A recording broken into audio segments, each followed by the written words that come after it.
I'm Ron Paul, and I'm running for president.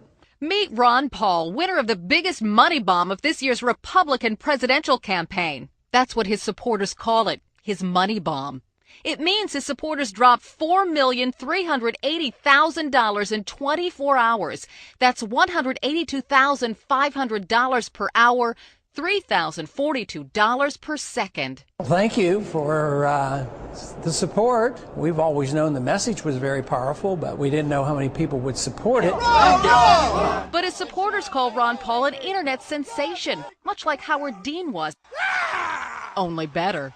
Paul essentially stays out of the way and lets his online supporters figure out how to raise money. Their Net Roots campaign is sometimes wholesome and sometimes decidedly not. And if I'm so dumb, then how do you explain this?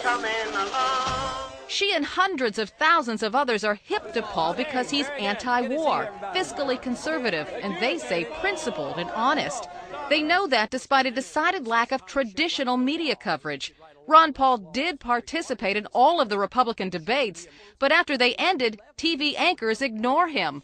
According to the tracking company VMS, Ron Paul's name was mentioned just 4,695 times on TV news and cable shows from August of 2006 to August of 2007. What a comparison?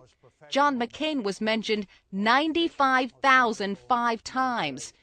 It's not something that's lost on Paul. I think maybe it might be, a little lazy work on their part, and it's hard for them to believe that somebody that takes my positions would have such a popular following. But after Paul's money bomb, things may change. While Paul lags behind candidates like McCain in mentions and poll position, he has more money in the bank than Senator McCain. I think that people are starting to pay attention. So the big step is, can Ron Paul make the jump from his early adopters to the mainstream?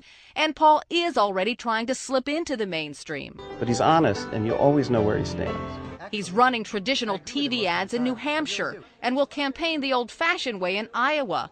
And he'll be singing the same tune wherever he goes.